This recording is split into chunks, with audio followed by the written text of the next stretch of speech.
As we come to the end of our journey together, I hope you can look back and see some main course themes and ideas that social psychology offers us, such as the psychological construction of reality, the surprising speed with which people form social impressions, the complex link between attitudes and behavior, the power of the situation, which sometimes goes unappreciated when we rush to make dispositional or character judgments of other people, and the value of empathy as an antidote to many of the problems we face. I hope that you've also seen that social psychology is a branch of psychology and science that isn't just common sense. In fact, this would be a great time for you to review all of your answers in the snapshot quiz, which you can do by clicking on a button from our main course page. If you didn't get all of the items correct with high confidence, that suggests the value of doing research on the topics that were covered in the quiz. My hope is that you've left the course with some growth in your psychology expertise and some information that will enrich your life, your relationships, and your work. And don't forget that those of you who earn a statement of accomplishment and have a page in Social Psychology Network will be able to upload the statement after the course, just as you'd upload a photo, and it'll appear on your page. This new feature of the network was added by two brilliant programmers, David Jensenius and Steve Farthing, and I'd like to take this opportunity to thank them again for their work, and to thank the TAs and McGraw-Hill, Dave Myers, and many other contributors to the course. I'd also like to thank several colleagues at Wesleyan, especially those in information technology services and university communications, people who offered technical support, hardware advice, and even a few images and video clips. One of the most important contributors to the course was Mike Conti of Wesleyan's physical plant. Mike single-handedly made it his mission to make sure that I had a quiet, comfortable place to record videos. Mike, thank you. Thank you, thank you, thank you. And as you can imagine, in a course of this size, there were several Coursera staff members who were involved. Here are just a few who made valuable contributions. These are some of the nicest, smartest people you can imagine.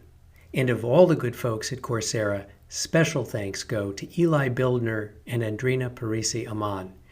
Words fail to describe how much they've done for this course.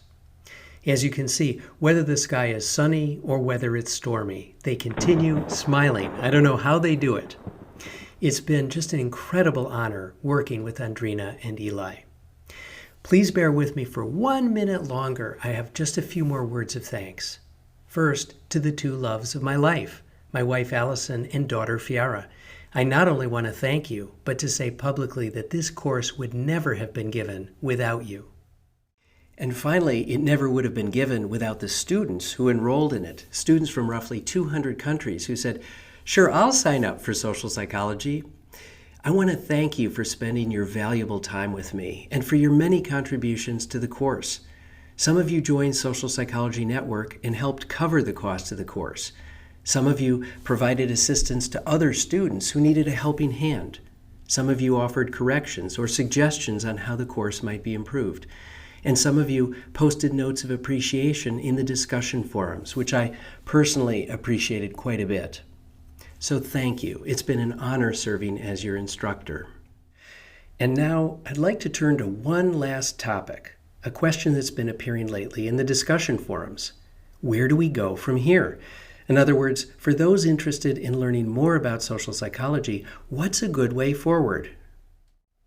Let me offer 3 suggestions. First, you might consider reading a textbook on the topic, either a complete introductory textbook like the ones authored by David Myers, or a more specialized text on a topic of interest. As you can see here, Social Psychology Network has a page that lists over 200 textbooks to choose from, a page generously sponsored by Psychology Press Rutledge and linked directly from the navigation bar on the left.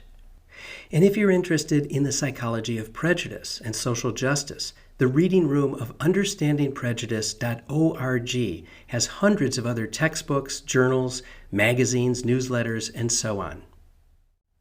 A second suggestion would be to re-watch the video from week 1 of the course in which I give a tour of Social Psychology Network, and then after you finished watching, explore some of the resources, such as the Online Psychology Career Center, all of which are free and open access.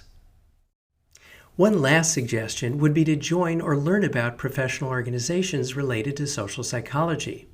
And to help you do that, I invited all of the organizations that formally endorsed Social Psychology Network to contribute a 1-minute videotape describing their organization and ways for interested students to join. Several of them kindly sent me a clip, so I'll end this video by simply presenting what they sent. In some cases, the videos are informal and the sound quality isn't always great, so you may need to turn on subtitles while you watch. But the organizations are really great. They're worth knowing about. All of them are becoming more international in various ways, and I hope that they give you a taste of psychology beyond this course. Again, thanks so much for being part of it. Take care.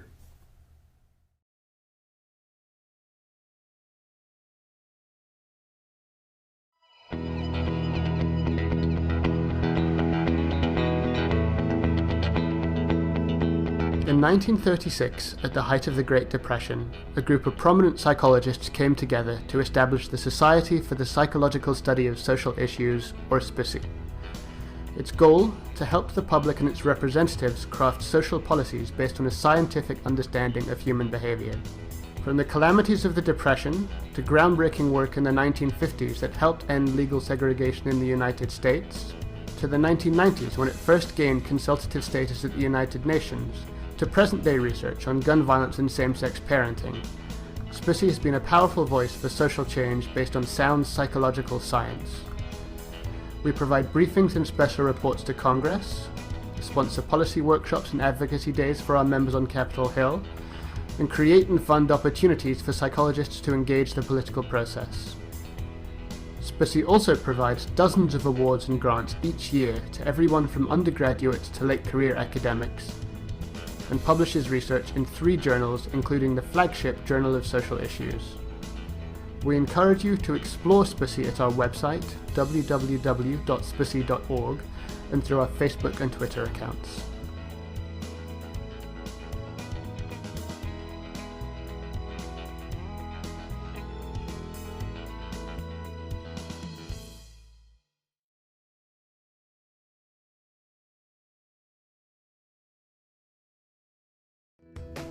Community psychologists work to increase the capacity of communities to address critical problems and support the empowerment of marginalized people as partners in research. They use scientific methods to study how programs and policies are implemented and to evaluate their impacts. They work to improve systems and develop programs that build on strength and cultural values. They work in universities, government agencies, nonprofits, and consulting firms. Community psychology seeks to reduce oppression through research, advocacy, organizing, and policy change. Learn more about it at scra27.org and discover how you can make a difference.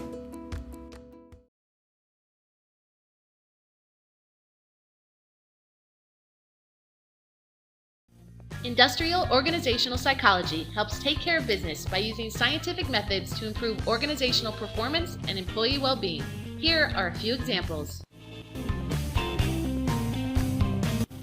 Hi, I'm Alexandra Whitmire with Wiley here at NASA Johnson Space Center, and I help manage research to support astronauts' behavioral health and performance for NASA's next generation spaceflight missions. I develop tests and simulations of jobs that companies use to hire and promote people. Scores from these tests can help a company consistently differentiate between people who would perform a job well and those who wouldn't. I'm Ed Sabin. I do research with pilots and air traffic controllers to make aviation safer. We try to understand the causes of accidents to prevent them, because safety is no accident. To learn more about IO psychology, please visit siop.org.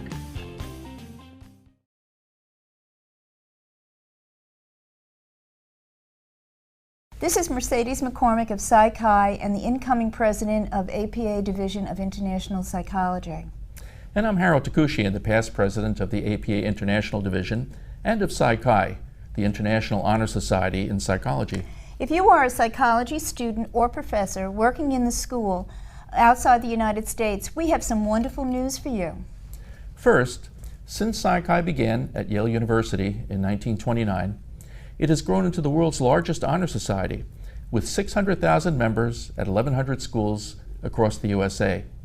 Sakai promotes student excellence through a rich program of awards, conferences, publications, local campus activities, and $300,000 each year in grants to students and their professors.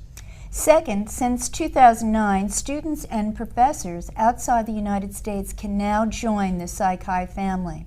Not only do students benefit, but their professors' work becomes easier when their students become more active in their own education.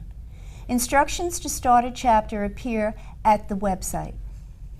You can also find more details on YouTube in at least a few languages: Spanish, Russian, English, and others coming soon. Contact us soon. Thank you.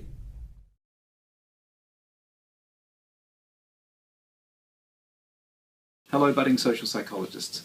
My name's Nick Haslam, and I'm the President-elect of the Society of Australasian Social Psychologists, or SASP for short. SASP is the body that represents the thriving community of social psychologists down under in Australia and New Zealand. What we try to do is promote the field in our area and also build international collaborations. SASP runs a great conference. We run a variety of prizes. We publish a newsletter.